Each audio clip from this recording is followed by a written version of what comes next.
നമസ്കാരം ട്രേഡേഴ്സ്, വീണ്ടും ഒരു പുതുവത്സര ആശംസകൾ നേരുന്നു. കമൻറ്റുകളിലൂടെ മെസ്സേജുകളിലൂടെ പുതുവത്സര ആശംസകൾ നേർന്ന എല്ലാ ട്രേഡിംഗ് സുഹൃത്തുക്കൾക്കും നന്ദി. ഈ 2024 ആദ്യത്തെ ട്രേഡിംഗ് ഡേയിലേക്കാണ് നമ്മളിന്ന് കടന്ന് വരുന്നത്. ഇന്ന് തിങ്കളാഴ്ച. ആദ്യം ന്യൂസിലേക്ക് ഒന്ന് പെട്ടെന്ന് കണ്ണോടിക്കുമ്പോൾ കാണാൻ സാധിക്കുന്നത് ഇന്ന് ഗ്ലോബൽ മാർക്കറ്റ് നിശ്ചലമാണ്. ഇന്ത്യൻ മാർക്കറ്റ് മാത്രമാണ് ഇന്ന് ട്രേഡിംഗ് ഉള്ളത്. യൂറോപ്യൻ മാർക്കറ്റും US മാർക്കറ്റും മറ്റുള്ള ഏഷ്യൻ സൈഡിലുള്ള ചൈന ഉൾപ്പെടെയുള്ള മാർക്കറ്റുകളെല്ലാം തന്നെ അവധിയിലാണ്. അതുകൊണ്ട് തന്നെ നമ്മളെ മാർക്കറ്റിന് ട്രിഗർ ചെയ്യുന്ന ഒന്നും തന്നെ ഇല്ല എന്നുള്ളതാണ്. രണ്ടാമതായിട്ടുള്ളത് FIS കഴിഞ്ഞ വെള്ളിയാഴ്ച ഇന്ത്യൻ മാർക്കറ്റ് റെഡിലാണ് അടിച്ചിട്ടുള്ളത്. കഴിഞ്ഞ വെള്ളിയാഴ്ച നമ്മൾ മാർക്കറ്റ് ക്ലോസ് ചെയ്തതിന് ശേഷം US മാർക്കറ്റും റെഡിലാണ് അടിച്ചിട്ടുള്ളതെങ്കിൽ കൂടിയും കഴിഞ്ഞ വെള്ളിയാഴ്ച ഇന്ത്യയിൽ FISും DISും നെറ്റ് ബയേഴ്സ് ആയിരുന്നു എന്നുള്ളതാണ്. കഴിഞ്ഞ വെള്ളിയാഴ്ച നമ്മൾ മാർക്കറ്റ് ക്ലോസ് ചെയ്തതിന് ശേഷം സംഭവിച്ച ഗ്ലോബൽ കാര്യങ്ങളിൽ ഒന്നാമതായിട്ട് ഉക്രൈൻ റഷ്യയിലേക്ക് ഒരു വലിയ ആക്രമണം നടത്തി 13 റഷ്യൻ ആളുകൾ കൊല്ലപ്പെട്ടു എന്നുള്ളതാണ്. കൂടാതെ തന്നെ മെഡിറ്ററേനിയൻ സീയിൽ US സൈന്യം യമനിലുള്ള റബൽസിന് എതിരെ ഒരു ആക്രമണം നടത്തി, ഷിപ്പിനെതിരെ ആക്രമണം നടത്തി. ഇത് ആ ഒരു മെഡിറ്ററേനിയൻ സീയിലൂടെയുള്ള ചരക്ക് ഗതാഗതം സുഗമം ആക്കുന്നതിന് വേണ്ടിയിട്ടാണ്. അപ്പോൾ അങ്ങനെയുള്ളൊരു ന്യൂസ് ഉണ്ട്. അപ്പോൾ അതായത് ഒരേ സമയം തന്നെ മൾട്ടിപ്പിൾ സ്ഥലങ്ങളിൽ ഒരു സംഘർഷ സാധ്യതകളാണ് ഇപ്പോഴുള്ളത്. അപ്പോൾ ഈ ഇൻ്റർനാഷണൽ ഷിപ്പിംഗ് കോർപ്പറേഷനൊക്കെ പറഞ്ഞിരിക്കുന്നത് മെഡിറ്ററേനിയൻ സീയിൽ പ്രശ്ന സാധ്യതകളുണ്ടെങ്കിൽ റീറൂട്ട് ചെയ്യുമെന്നൊക്കെ പറഞ്ഞിട്ടുണ്ടായിരുന്നു. അത് ഷിപ്പിംഗ് കോസ്റ്റ് 80% വരെയൊക്കെ വർദ്ധിപ്പിക്കുമെന്നുള്ള മുന്നറിയിപ്പൊക്കെ ഉണ്ട്. അപ്പോൾ അത് ഒഴിവാക്കാനായിട്ടാണ് US സൈന്യം മെഡിറ്ററേനിയൻ സീയിൽ സെക്യൂരിറ്റി ശക്തിപ്പെടുത്തുന്നത്. ഇന്ത്യൻ സൈന്യവും മെഡിറ്ററേനിയൻ സീയിൽ സെക്യൂരിറ്റി ശക്തിപ്പെടുത്താനായിട്ട് പങ്കാളിയാകുമെന്നുള്ളതാണ്. അത് ഇനി നമുക്ക് നമ്മുടെ മാർക്കറ്റിലുള്ള സ്പെസിഫിക് ആയിട്ടുള്ള കാര്യങ്ങളിലേക്ക് കടക്കാം. ആദ്യമായിട്ട് FISൻ്റെ ഇൻഡെക്സ് ഫ്യൂച്ചറിൽ അവർ 70% long position, 30% short position keep ചെയ്ത് വെക്കുന്നു. നിഫ്റ്റിയുടെ കാര്യം എടുക്കുകയാണെങ്കിൽ ക്ലോസ് എന്ന് കാണാം. ഫ്രൈഡേ ക്ലോസ് വെള്ളിയാഴ്ച 3:30 നമ്മളുടെ മാർക്കറ്റിനോടൊപ്പം തന്നെ ക്ലോസ് ആയ നമ്മളുടെ കറൻറ്റ് മന്തിലെ ഫ്യൂച്ചർ ഇപ്പോൾ സ്റ്റിൽ ട്രേഡ് ചെയ്യുന്നത് ആ ഒരു റേഞ്ചിൽ തന്നെയാണ്.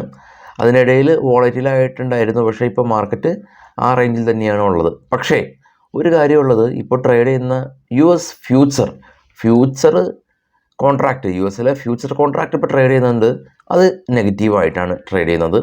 അതുപോലെ തന്നെ നമുക്ക് ഇന്ന് വലിയ ഗ്യാപ്പ് അപ്പ് എക്സ്പെക്റ്റ് ചെയ്യേണ്ട കാര്യമില്ല. ഒരു ഫ്ലാറ്റ് ആയിട്ടുള്ളൊരു ഓപ്പണിംഗ് ആയിരിക്കാം ഈ നിഫ്റ്റിയുടെ ആ ഒരു പെർഫോമൻസ് വെച്ച് ഇതുവരെ നമുക്ക് കിട്ടാൻ സാധ്യത. ഇനി നിഫ്റ്റിയുടെ ഓപ്പൺ ഇൻട്രസ്റ്റുകൾ നോക്കാം. ആദ്യമായിട്ട് ഇപ്പോൾ നമ്മൾ കാണുന്നത് നിഫ്റ്റിയുടെ ഓപ്പൺ ഇൻട്രസ്റ്റ് ആണ്. ഈ വരുന്ന വ്യാഴാഴ്ച എക്സ്പയറി ഉള്ളത്. കോൾ ഷോർട്ട് ചെയ്ത ആളുകളുടെ എണ്ണം കാണാം 3.86 CR, പുട്ട് 3.24 CR, PCR 0.8. അതുപോലെ തന്നെ ഓപ്പൺ ഇൻട്രസ്റ്റിലെ ഏറ്റവും കൂടുതൽ കാണുന്ന റെഡ് ക്യാൻഡിലെ ഏറ്റവും ഹൈ ക്യാൻഡിൽ 22,000 ആണ്, മേജർ റെസിസ്റ്റൻ്റ് ആണ്. പുട്ട് സൈഡിലേക്ക് നോക്കുകയാണെങ്കിൽ 21,500 ഹൈ ആയിട്ടുള്ള ഒരു ക്യാൻഡിൽ കാണുന്നുണ്ട്. അപ്പോൾ 21,500, 22,000 റേഞ്ചുകളിലാണ് മേജർ സപ്പോർട്ട് ആൻഡ് റെസിസ്റ്റൻസ് ഉള്ളത്. ബാങ്ക് നിഫ്റ്റിയുടെ നോക്കാം. 1.7 CR ടോട്ടൽ കോൾ ഷോർട്ട് ചെയ്തിരിക്കുന്നത്, 1.34 CR ടോട്ടൽ പുട്ട് ഷോർട്ട് ചെയ്തിരിക്കുന്നത്. അതുകൊണ്ട് തന്നെ PCR 0.8 ആണ്. ബുധനാഴ്ചയാണ് ബാങ്ക് നിഫ്റ്റിയുടെ expiry.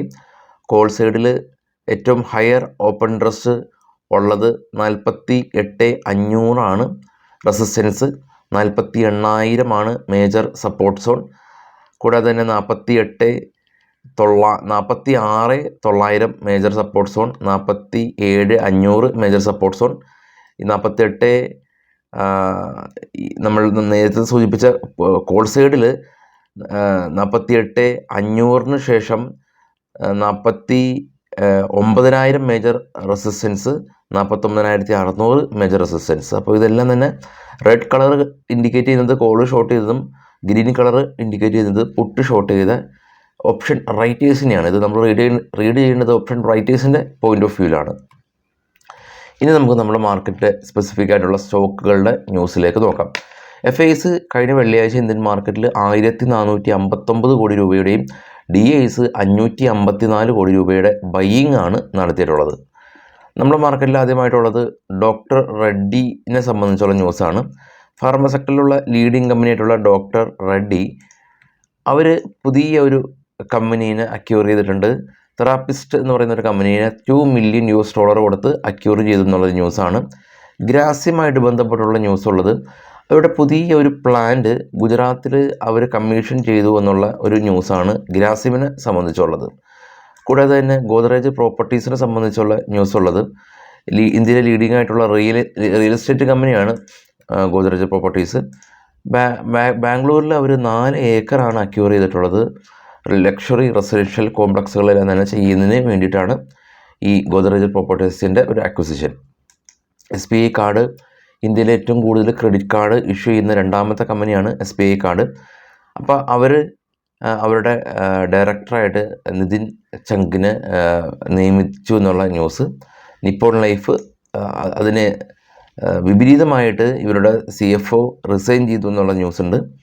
Macrotech developers GST council ഏകദേശം 91 CR GST ഡിമാൻഡ് ഇഷ്യൂ ചെയ്തിട്ടുണ്ട് മാക്രോടെക് ഡെവലപ്പേഴ്സിന്.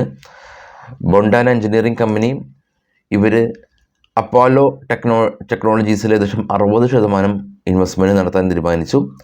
ആസ്റ്റർ ACCPയിലായിട്ട് ഒരു പുതിയ ബിസിനസ് കോൺട്രാക്റ്റ് സൈൻ ചെയ്തിട്ടുണ്ട്. ഇന്നോവ ക്യാപ്റ്റാബ് കഴിഞ്ഞ ദിവസം ലിസ്റ്റ് ചെയ്ത കമ്പനിയാണ്.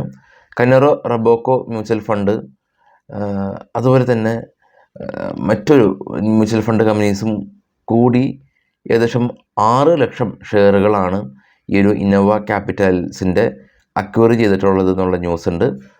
മറ്റുള്ള ന്യൂസുകൾ നമ്മുടെ ടെലിഗ്രാം ചാനലിൽ ഇടാൻ ശ്രമിക്കാം. ഈ വീഡിയോയുടെ ഫസ്റ്റ് കമൻറ്റിൽ ടെലിഗ്രാമിൻ്റെ ലിങ്ക് ഉണ്ട്, ക്ലിക്ക് ചെയ്ത് മാത്രം ജോയിൻ ചെയ്യാൻ ശ്രമിക്കുക. എല്ലാവർക്കും ശുഭദിനം നേരുന്നു. Thank you. Bye all.